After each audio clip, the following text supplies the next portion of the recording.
It's November and we're in Australia for the final round of the World Rally Championship, with the coastal city of Perth our host. And it's welcome back to a familiar face, with former world champion Colin McRae making his second appearance of the season in the Skoda Fabia. There's a possibility of getting a good result here. It's quite a tough rally. There's normally lots to happen, a lot of problems, and if you keep your nose clean, you could be quite high up at the end. But it's not going to be easy. The Scots teammate Armin Schwartz, though, is saying goodbye to the sport, and the German's rally was very nearly over before it had begun, with this error on the pre-event shakedown. Over at Ford, meanwhile, it's the car, not the drivers, making the news as the team launched the 2006 Focus. But for now, they're doing their best to keep the new car away from prying eyes. We very much keep it under wrap because we don't want to show the technical details of our mechanical parts to the opposition, and we'd like to keep it under wrap for a bit. We're doing public testing. The others don't invite us. Today's 6 days of testing when they come with the new cars. That's a bit what it is. Citroën and Peugeot will not be around next season, but they leave after winning 6 manufacturers' titles in as many years. World champion Sébastien Loeb will, however, appear in a privately entered team before Citroën's return in 2007. And Marcus Grönholm is moving to Ford. For now, though, he's battling for second place in the Drivers' Championship. Also driving for Peugeot is Swede Daniel Carlson, another driver lucky to escape at shakedown. All in all, it's going to be a reflective weekend for the whole team. It's a lot of emotion for me, but also for all the team. We are in the rally business since 6 years. It's a special event, because we know that it's the last one, and it's difficult to live. It's the end of a beautiful story. For one driver, Australia is quite literally home. Chris Atkinson finished 5th here last year in a privately entered Subaru and returns in 2005 as number 2 with the Works team. His teammate Petter Solberg is tied with Grönholm on 71 points in that battle for the runner-up spot behind Loeb. Rally Australia is one of the most demanding events on the calendar. The unique spherical pebbles that coat the stages make the surface very slippery. Despite the tricky conditions, this is also a very fast rally, and with many of the tracks narrow and tree-lined, concentration is everything. So, we're in the state of Western Australia with the rally based in Perth. There are 26 stages and 355 kilometres to come this weekend, with the majority in the forests to the east and south of the city. And there's confirmation that Sébastien Loeb is already world champion for this year, but it's the battle for second that holds the interest, with nothing between Petter Solberg and Marcus Grönholm. And it's a clean sweep for Citroën as they win their 3rd manufacturer's title in a row. 2 runs through the Thursday night Super Special stage at Gloucester Park get the rally underway, and as always, it's well supported. Marcus Grönholm gets Peugeot's swan song off to a solid start with the fastest time on the second run through. And there's a big cheer too for the returning former world champion Colin McRae. A couple of hours outside the city of Perth, and these sleepy outback towns are being woken up by the World Rally cars making their way to the 16-kilometre stage 3.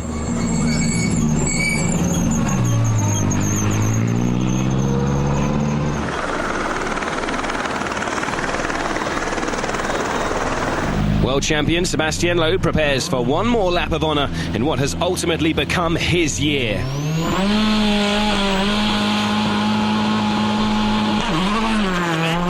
Once again, Loeb has the disadvantage of running first on the road. These tracks often have a top layer of loose pebbles that make the going extremely slippery for the leading drivers. Petter Solberg is a previous winner here and begins the event confident of a repeat performance. The Impreza has been much improved in recent months after problems mid-season. Petter loves this event and knows he has a great chance of securing second place in the championship. 6 left just of a small crest, opens long, keep into the crest, 120. Back with Loeb, who's now 11 kilometres into the stage, and as expected, there's a lot of loose gravel here. time of just under 6 minutes and 29 seconds to this point, and that could be beatable. There's still plenty of road sweeping for Solberg in the following car, but he still looks pretty quick so far. Yes, 2.5 seconds up on Loeb already. Gronholm's the only other driver to win a rally this season. Let's see how he compares to this point. Not quite on the pace of Solberg, but he too is up on the world champion. Loeb is well aware he might struggle on this opening morning, but he knows as long as he stays in touch with the leaders, he can still mount a challenge for his 11th win of the season. Although not if Subaru's number one has any say in it. Solberg has an added incentive of victory. He vowed not to cut his hair until he won again after his Mexico success. That was back in March, and the trip to the barbers is now long overdue. Here comes his time for stage 3, and it's looking good. So far, so good for Petter. He's 5.1 seconds up on Loeb. Very loose. Well done, now. Well driven. Gronholm too is now nearing the finish line, and you can see what Solberg's co-driver Phil Mills was referring to here. There's still a lot of loose gravel covering the surface.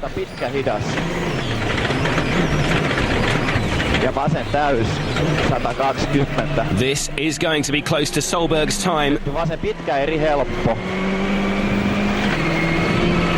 Not quite, 1.1 seconds slower, but he does beat the time set by Loeb. Further back is local hero Chris Atkinson. It was his performance at his home event last season that really brought the New South Wales driver to the attention of the rally world. And it's looking good for the Australian again here. Wow, that's a great time from Chris. He beats his teammate by nearly a second. We actually probably beat better. I've just been told to the radio that you're fastest. This is where it really matters. That was the worst stage I've driven all year. It was shocking. We were all all over the place, just really untidy. It should have been so much faster, but I guess lucky to get fastest. Atkinson has luck on his side then, but the same cannot be said for Peugeot's second driver, Daniel Carlson. He's rolled his 307 and it doesn't look like he'll be going any further. Thankfully, both driver and co-driver are unharmed, but that's a sad end to this car's career. Quite fast right-hander over a crest, and my pace note was totally wrong. We rolled over a cliff and the car turned into fire, and it's totally gone, the car. So it's a nightmare. It's been a frustrating debut for the new Ford Focus. An infringement of the engine change rules has left both cars with a 30-second time penalty.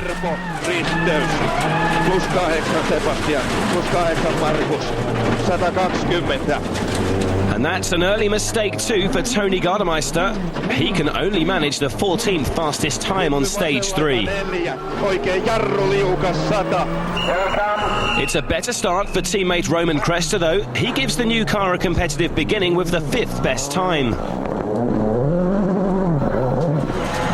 And it's great to see Colin McRae back in action. At long right tightens the slow for 30. He's 10th fastest overall after the first forest stage. So it's Petter Solberg who leads the way, just 1 second ahead of his teammate Atkinson, with Gronholm only 3/10 further back. Loeb is currently 4th. Colin McRae is the leading Skoda driver, just over a second outside the point-scoring places, while Mitsubishi's number 2, Gigi Gali, is just behind in 11th. It's been a steady start so far for former world champion McRae as the crews move on to stage 4. Very long 6 right. Skoda have yet to finalise their plans for next season, so a good result here could go a long way to securing both the team's and McRae's futures. 6 right into 4 right. The Scots' 7th place in Wales was one of the few bright spots in a disappointing season for the Czech manufacturer, but McRae is taking advantage of his low starting position by using the clean line to good effect. It's a terrific performance from Colin. He's joint 2nd fastest and moves up to 6th overall. Petter Solberg, meanwhile, will not enjoy being outperformed by his young teammate.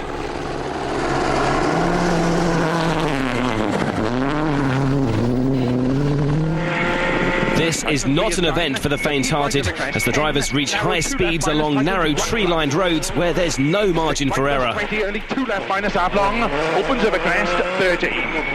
Keep right over crest, 50. It doesn't seem to faze the Norwegian, although he's slightly off the pace on stage 4. Extra long, opens 40.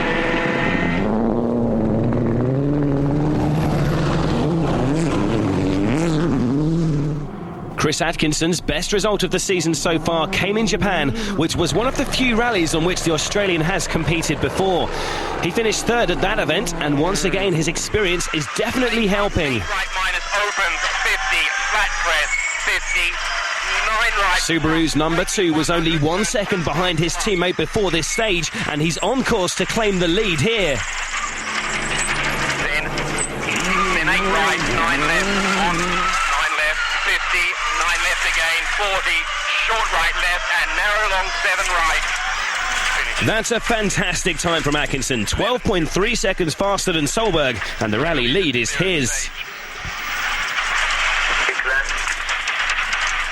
Solberg clawed back just under a second on stage 5, but it's still Atkinson leading the way, 10.5 seconds ahead of his teammate. McRae's moved up 4 places to 6th. It's a regroup next before the following pair of stages, so a chance to refuel and reflect on the performances so far. The drivers and crews adjust to life in the bush, but can the Aussie hero hang on? Find out after the break. Welcome back to Rally Australia, where the 16-kilometre Murray North stage is the next challenge. And what a fantastic start it's been for local hero Chris Atkinson. 100. Speed 8 right, 100. 9 right on crest. 70. Brake tight. Pub 7. Opens on crest. 40. 40. Oh no, something is seriously wrong with the Impreza. Opens long. Hug on crest. 100. The steering arm is bent and the Australian is forced to slow right down. Narrow 4 right. 70. Didn't hit anything. He's spun as well now, and this could be the end of his challenge. What a disappointment after such a tremendous effort this morning. Very long 8 right plus. Very long 8 right plus. 70. 70. 4 left opens 150. 150 hard, very long 9 right. Supervision, we're still driving into stage. Something on the suspension is broken. We have not hit anything. Something's broken. 120 short right, 30 hug, 8 left slow. Brake 50 long, 6 right slow. The steering wheel's massively down to the right. Then narrow 5 left, 30. He's lost over 40 seconds by the end of the stage. Chris, what's happened? I did not hit anything in the middle of the road. On the first stage, the steering got worse, and then in the middle of the road, the middle of a corner, lost the steering, and I'm driving with the steering wheel at 90 degrees. I can't stay straight. Atkinson still has another 20-kilometre stage to negotiate before the next service.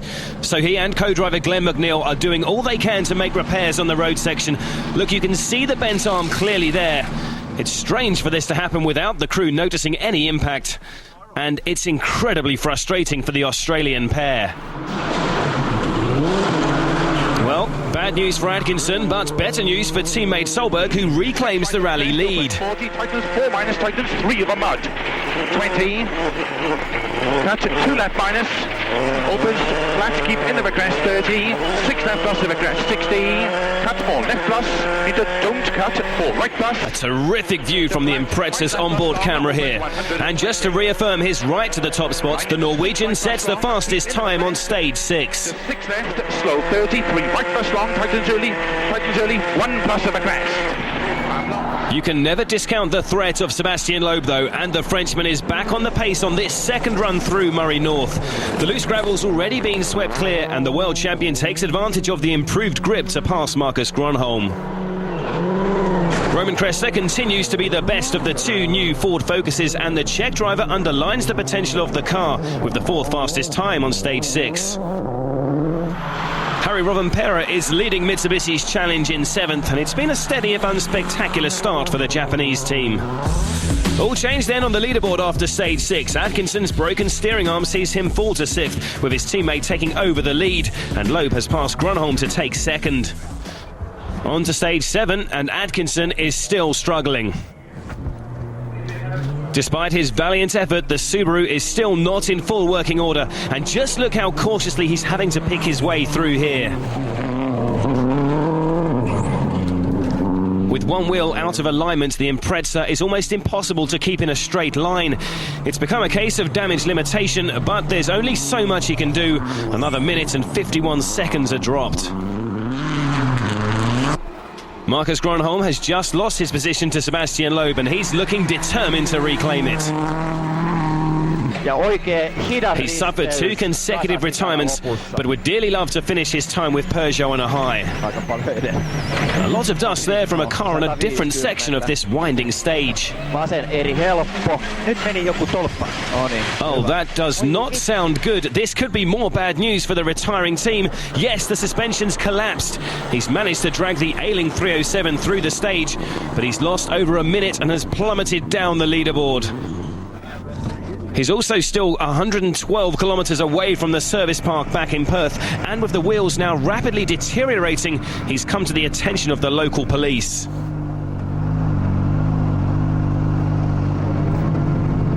If the car is not deemed roadworthy, they may prevent the Finn from continuing on his way down to Perth. Meanwhile, Grönholm and co-driver Timo Rautiainen will do their best to make running repairs.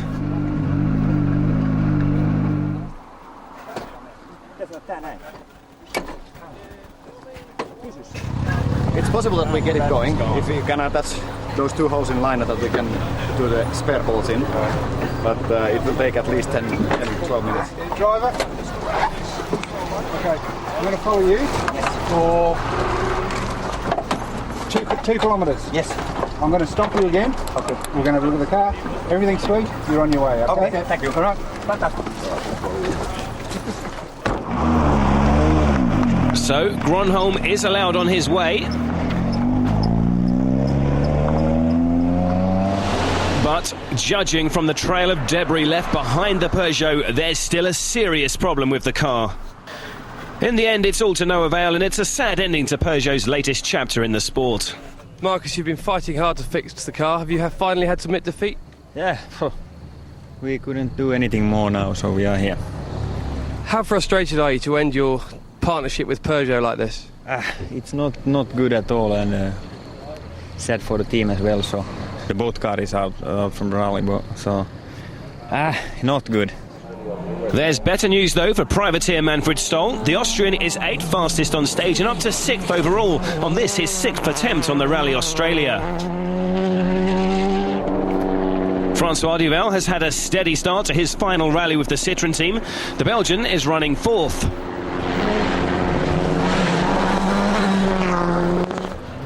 And 1995 champion Colin McRae is continuing to display the potential of the Skoda Fabia. It's a terrific performance from the 2-time Australia winner here. He's 4th fastest on stage and now up to 3rd. Behind the 2 fighting for the rally lead, McRae is now 4.9 seconds ahead of Duval, while Ford's Roman Cresta jumps from 10th to 7th.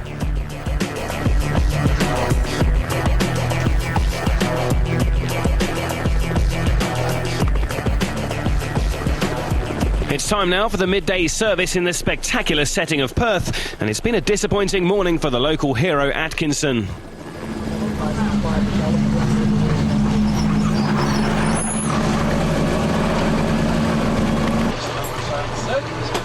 Chris, disappointment for you. What happened? I'd like to know, we didn't hit anything and we're bent the steering quite badly, so the team are going to have a look and see what it is, but watch all the in-car you want, we didn't hit anything, and that's really frustrating. Understandably, you seem really down. Go from leading your home rally back to wherever we are now, it's devastating. Colin, what a great start. Yeah, really good. It's quite surprising to be here in 3rd place at the moment, but yeah, it's a good start. We expected that we were going to capitalise a bit in the road position, but 3rd place is better than expected. Untouched stages again this afternoon, so more slippery loose surfaces for the leading drivers to contend with. Francois Duval is in a fight for the final podium place with former world champion Colin McRae. It's been a frustrating season for the Belgian, and he's still yet to gain a drive for next year, so a strong finish to 2005 is crucial. Former Citroën driver McRae has only competed in one World Rally event in the past 2 seasons, and here he is holding off one of the world-beating Zaras. 20. 5 left minus, tightens and narrows. The Scot was 4.9 seconds ahead of Duval coming into this stage, but his position may be under threat here. 100. 6 left. 30, 6 right, 100. Right into 6 left, line to stop, okay. He was a lot slower there, and Citroën's number 2 is now within a second. 13. The French team's leading driver, meanwhile, has got his sights on the rally lead, and he looks quick here despite the loose gravel.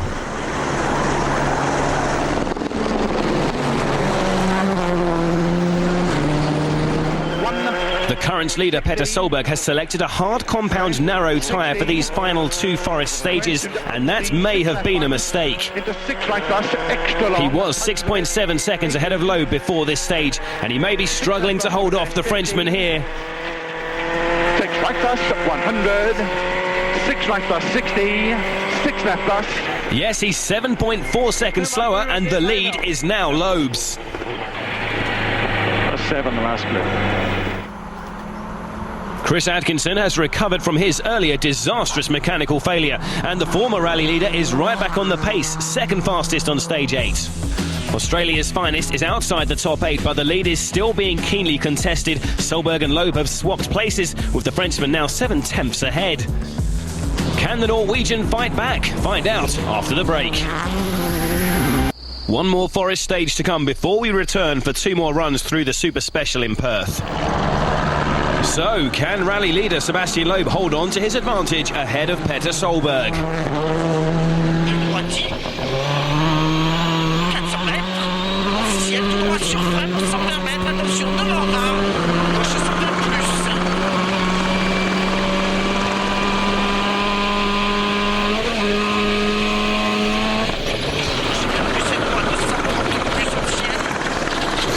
Oh no! Well, you don't see that very often. The Frenchman has gone straight on there, and that was a very nasty accident. He was going very fast there. Loeb and co-driver Daniel Eleanor are both unharmed, but no doubt in shock. That was his first accident since 2002. We just took the lead in the stage before, and yeah, it's a very fast place with a big break for a slow left, and I brake a bit too late at the last moment. I thought it would be okay, and that I understeer at this moment, and I go straight in a tree. So it's finished, but okay. It's like this. Yes, I had a great season. It's a rally. It happens. So okay. So a record-breaking 11th win for Citroën this season now depends on Francois Duval claiming his first ever victory. He immediately benefits from his teammate's mistake and moves up to 3rd, just behind the Skoda of Colin McRae. 2nd place is a familiar position for a proven winner such as the Scot, but for the Skoda team this is unknown territory. He holds off Duval on stage 9, but only just. But the leader, once again, is Petter Solberg. With all of his closest rivals falling by the wayside, he now has a comfortable lead ahead of McRae. The Scot, though, lost out to Duval over the Super Specials and ends the day 1.4 seconds behind the Belgian, but Solberg has a comfortable lead of over 46 seconds. Further back, Chris Atkinson has begun his fight back. He's now 10th. What a terrific day. Are you a bit surprised? Yeah, for sure. I mean, this morning I thought that we did have a bit of an advantage on the road position, and to be back here in 5th or 6th would have been a very good result, but to be back here now 3rd, Duval passed us again in the Super Special, but I mean that's perfect. What about that big battle with Colin McRae? Yes, no, it's not a big battle. For me, it's necessary I stay on the road. If I finish 3rd, it's really nice.